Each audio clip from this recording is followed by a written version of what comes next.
بسم اللہ الرحمن الرحیم۔ السلام علیکم۔ قرآن مجید میں اللہ سبحانہ تعالیٰ فرماتے ہیں کہ انسان بہت جلد باز اور ناشکرا ہے، اور وہ اللہ سبحانہ تعالیٰ سے بہت جلد بدگمان ہو جاتا ہے، یہاں تک کہ کچھ دن دعا مانگنے کے بعد اگر اس کی دعا پوری نہیں ہوئی تو وہ دعا کرنا ہی چھوڑ دیتا ہے۔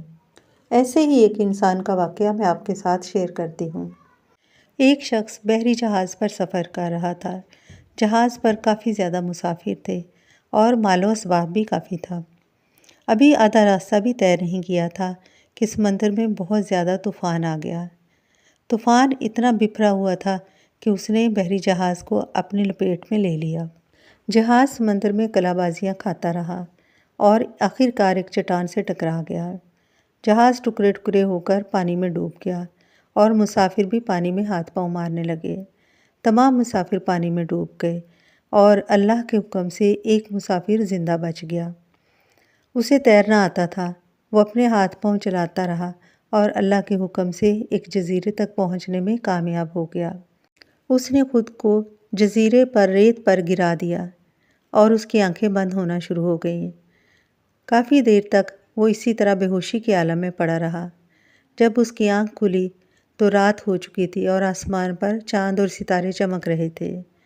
تھکن سے اس کا جسم چور چور تھا۔ دوبارہ اس نے آنکھیں بند کی تو صبح دن کے وقت اس کی آنکھ کھلی۔ آسمان صاف تھا اور طوفان تھم چکا تھا۔ وہ پریشان حال اللہ تعالیٰ سے دعائیں کرنے لگا۔ سارا دن وہ روتا رہا اور اللہ تعالیٰ سے دعا کرتا رہا کہ یا اللہ کوئی مدد بھیج تاکہ میں یہاں سے نکل سکوں۔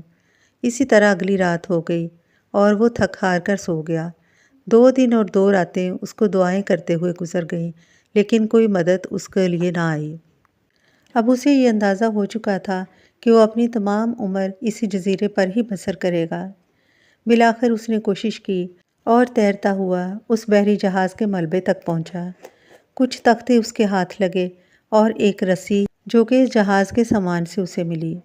دونوں چیزیں لے کر بمشکل وہ ہانپتا کانپتا جزیرے تک آیا اور پھر ایک درخت سے اس نے کچھ پتے اتار کر کھائے اور پانی پیا۔ اس طرح اسے ذرا طاقت محسوس ہوئی۔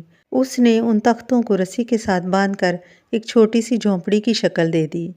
صبح اٹھ کر وہ ادھر ادھر نکل جاتا اور کوئی سے پھل ملتا تو وہ کھا لیتا اور ناریل ملتے ان کا پانی پی لیتا، اور پھر اس نے مچھلی کا شکار کرنا شروع کر دیا۔ کافی دن اسی طرح گزر چکے تھے۔ وہ اللہ تعالیٰ سے مکمل طور پر بدگمان ہو چکا تھا اور مایوس بھی۔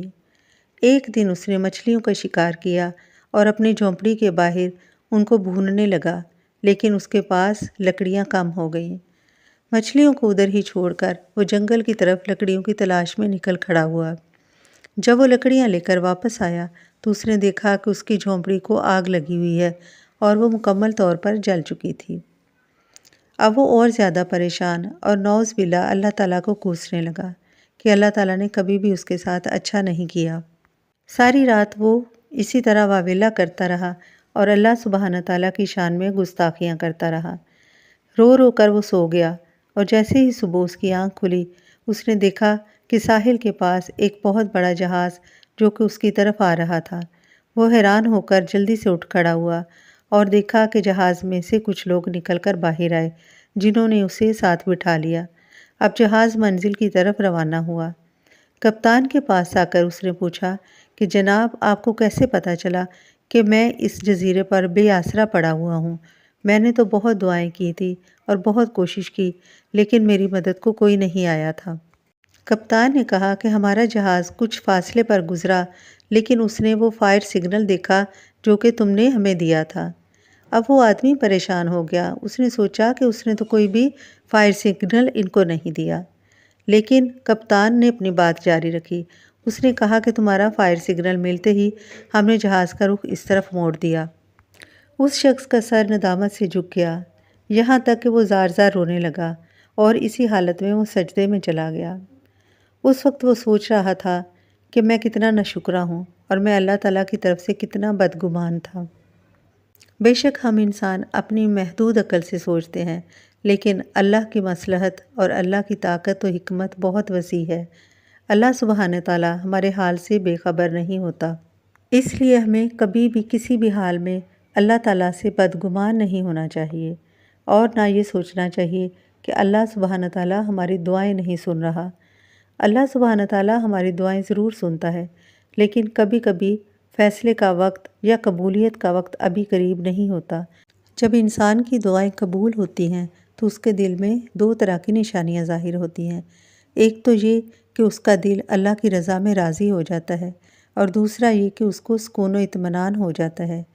اس شخص کی مثال سے ہی واضح ہوتا ہے کہ وہ جزیرے پر رہنے پر راضی ہو گیا اور اسے سکون اور اطمینان بھی مل گیا، لیکن وہ اس بات سے بے خبر تھا کہ اس کی دعا قبول ہو چکی ہے۔